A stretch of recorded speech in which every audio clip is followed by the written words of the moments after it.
pagi untuk kita semua.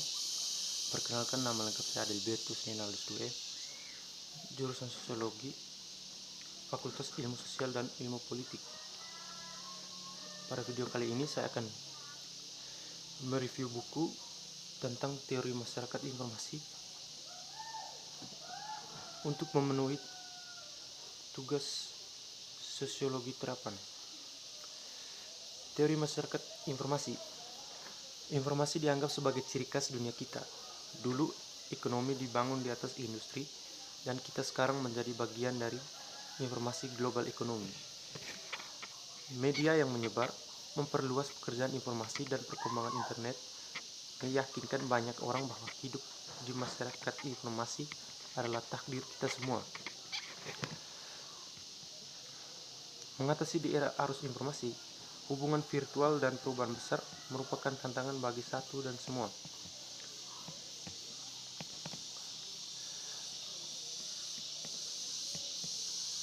Dalam Theories of the Information Society, Frank Webster mencoba untuk memahaminya. Ledakan informasi, melihat secara skeptis apa yang dimaksud pemikir ketika mereka mengacu pada masyarakat informasi, dan secara kritis memeriksa pasca perang utama pendekatan untuk pengembangan informasi. Edisi keempat studi klasik ini memperbaruinya dengan penelitian baru dan dengan perubahan sosial serta teknologi, dari revolusi Twitter, Afrika Utara, hingga krisis keuangan yang memperkenalkan resesi terburuk dalam seumur hidup, hingga munculnya media sosial dan blog-blog, dan menilai kembali karya ahli teori kunci dalam terang perubahan ini. Lebih belak-belakan daripada edisi sebelumnya, Webster mendesak untuk ditinggalkan skenario masyarakat informasi, lebih memilih analisis informatisasi hubungan yang telah lama dibangun. Buku interdisipliner ini merupakan bacaan penting bagi mereka mencoba memahami perubahan sosial dan teknologi di era pasca perang. Pada dasarnya, ini menyangkut kebutuhan untuk mempertanyakan pernyataan ataupun secara dangkal, persuasif, atau menarik bahwa terobosan teknologi diatur untuk mencungkir balikan secara hidup yang sudah mapan. Dalam beberapa tahun terakhir, banyak nabi telah muncul untuk memproklamasikan efek demokratisasi yang baru media.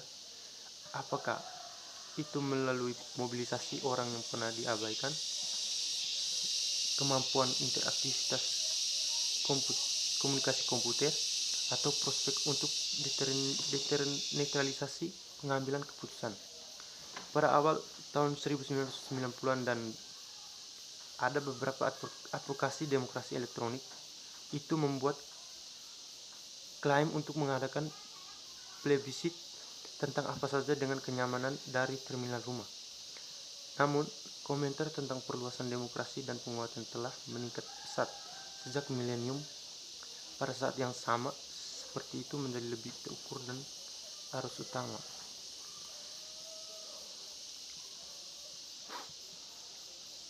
Theories of the Information Society, edisi pertama yang dirancang pada awal tahun 1990-an, mengatur tentang klaim terkait bahwa dunia baru muncul sebagian besar di belakang terobosan teknologi. Ini ditetapkan menjadi ekonomi tanpa bobot baru, dunia flat yang akan membalikan secara perilaku yang sudah mapan, sebuah zaman di mana berpikir cerdas menyatu dengan muncul masyarakat informasi. Edisi kedua dan ketiga terus terlibat klaim serupa untuk dampak teknologi, karena tampaknya klaim tersebut untuk efek teknologi tidak dapat diredam.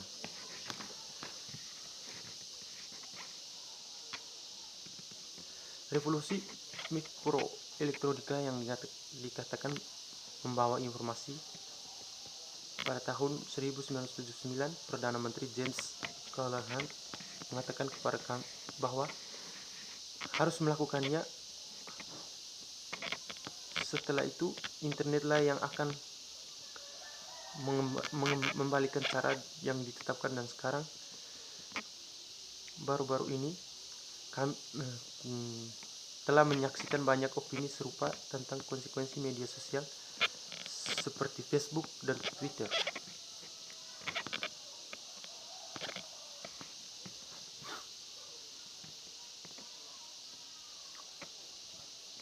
Penganut pendekatan ini mengakui bahwa terkadang dampaknya sangat disayangkan dan mengecewakan.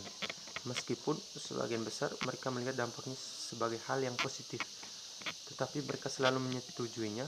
Pandangan bahwa memulai dari penilaian dampak adalah cara yang tepat untuk melanjutkannya. Di sini tidak menerima titik tolak ini. Itu adalah keluhan serupa yang saya miliki saat menulis. Terang. Teori masyarakat informasi.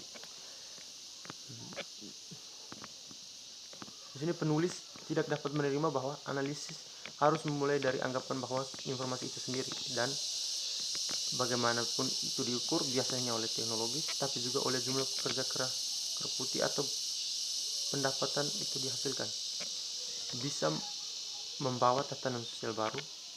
Tentu saja orang bisa melihat lebih banyak informasi yang dihasilkan, dikirim dan disimpan, tetapi anggapan bahwa ini mengumumkan jenis masyarakat baru yang berteriak untuk pemeriksaan kritis.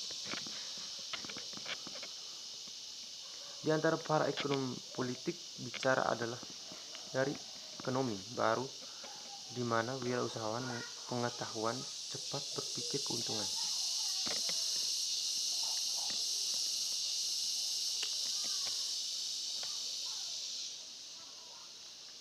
Dimulai dengan pemikir dan teori dengan cara ini memang memiliki masalah. Pembaca sangat ingin belajar tentang katakanlah internet dan hubungan online atau offline, atau tentang arus informasi perang Irak, atau tentang konsumsi musik yang mengiringi penyeberangan berbagai file, atau tentang politik di era kejenuhan media. Kursus yang dirancang untuk mempertimbangkan efek sosial dari revolusi komputer di alamat politik dan bisnis yang terhitung jumlahnya, dan dalam jumlah yang hampir tidak dapat dihitung, jurnalisme yang menyiagakan audiens untuk persiapan menghadapi pergolakan di semua aspek kehidupan mereka sebagai akibat dari era informasi. Komentar semacam ini tentu saja memiliki kesegaran yang menarik keterlibatan dunia nyata yang dengan mudah mengesampingkan perhatian apapun terhadap teori. Yang terakhir ini itu sendiri membangkitkan refleksi gerak lambat, kebodohan yang mengumpulkan debu dan mundur ke dalam menara gading yang tidak duniawi dan berkatok.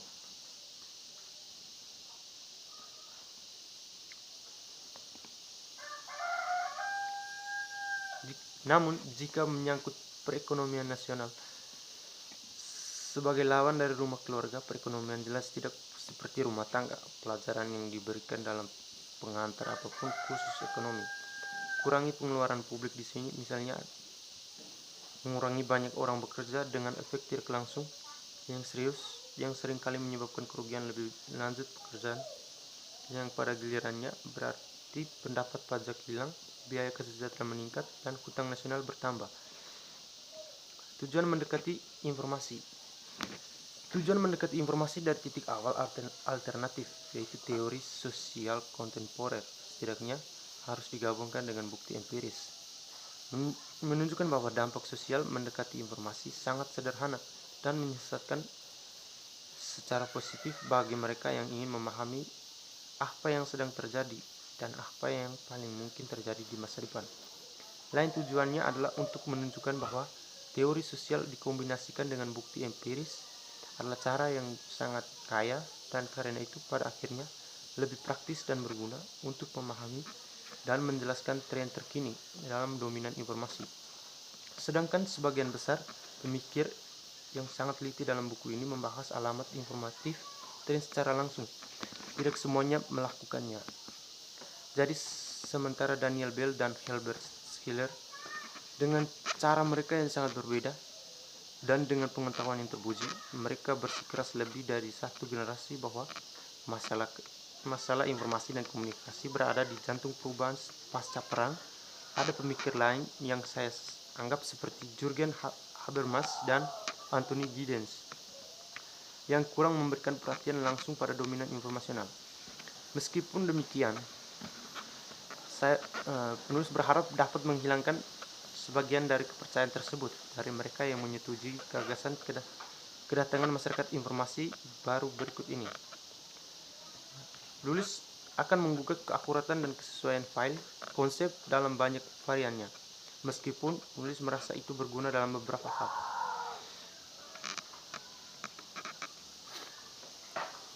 Penting untuk menyoroti pembagian pendapat sehubungan dengan variabel interpretasi yang akan kita temui sebagai berikut. Di satu sisi, ada mereka yang menganut gagasan yang baru-baru ini kita lihat muncul, masyarakat informasi yang ditandai dengan perbedaan mereka dari masyarakat yang ada sampai sekarang.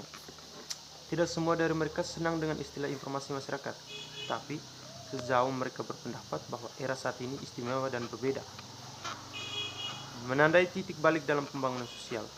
Penulis berpikir mereka dapat digambarkan sebagai pendukungnya. Di sisi lain, ada ulama yang dengan senang hati mengakui bahwa informasi telah mengambil arti khusus di era modern. Perbedaan antara ahli teori masyarakat informasi dan mereka yang mengkaji informatisasi sebagai fitur bawaan dari sistem sosial yang mapan bisa jadi salah satu derajat dengan pemikir menempati poin berbeda di sepanjang kontinum. Tetapi ada satu kutub yang tidak dapat disangkal di mana penekanannya adalah pada perubahan dan kutub lain di mana tekanannya ada pada ketekunan. Ada kemungkinan untuk membedakan 3 periode di mana pernyataan itu dibuat teknologi baru pada saat yang sedemikian rupa sehingga menghasilkan sistem perubahan sosial.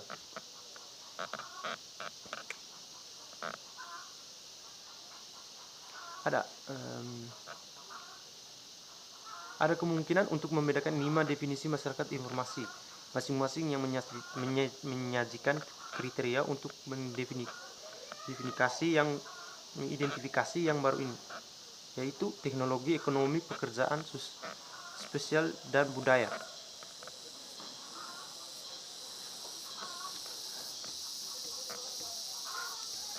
Ini tidak perlu saling eksklusif, meskipun para ahli teori menekankan salah satu lainnya faktor dalam menyajikan skenario khusus mereka. Berbagai adalah keyakinan yang dibawa oleh perubahan kuantitatif dalam informasi menjadi jenis sistem sosial yang baru secara kualitatif masyarakat informasi.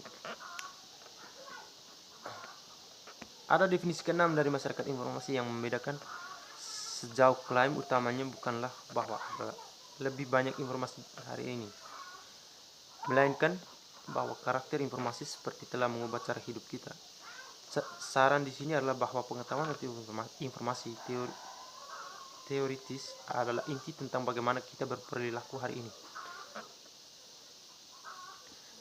Teknologi baru adalah salah satu indikator baru yang paling terlihat dan karenanya sering dianggap sebagai sinyal datangnya informasi masyarakat. Teknologi khusus yang menyita perhatian komentator memiliki bervariasi dari waktu ke waktu.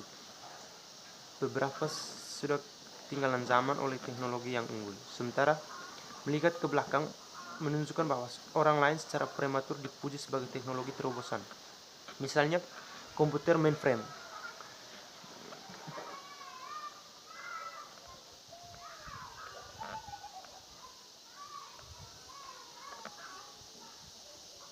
Kualitas informasi. Penekanan bahwa informasi memiliki makna menimbulkan pernyataan yang berkaitan dengan kualitas informasi yang pada gilirannya mendorong pandangan kritis terhadap mereka yang mengklaim telah memasuki masyarakat informasi. Hampir selalu disajikan sebagai file superior, smarter approach di mana orang memiliki akses ke teknologi canggih dan informasi yang melimpah tersedia bagi mereka yang dalam sekejap. Tentunya ada lebih banyak informasi yang tersedia daripada sebelumnya, tetapi seharusnya tidak memiliki berasumsi bahwa ini pasti membawa perbaikan. Kesimpulan, di satu sisi kami menemukan berbagai kriteria yang dimaksudkan untuk mengukur kemunculan masyarakat informasi. Dalam bab kita menjumpai para pemikir yang dengan menggunakan kriteria yang sangat berbeda di antara mereka masih dapat berargumen bahwa kita telah ada atau akan memasuki masyarakat informasi.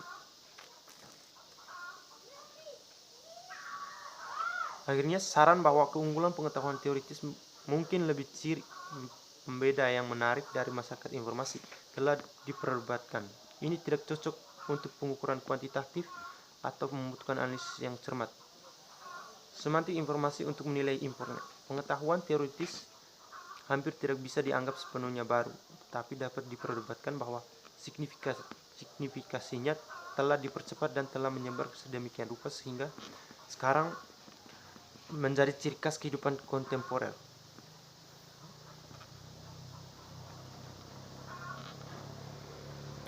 Dengan ini, nulis kembali ke fenomena ini secara berkala sebagai berikut. Meskipun penulis akan melakukannya, tekanan bahwa hanya sedikit peminat masyarakat informasi yang memberikan perhatian dengan layak. Baik, terima kasih.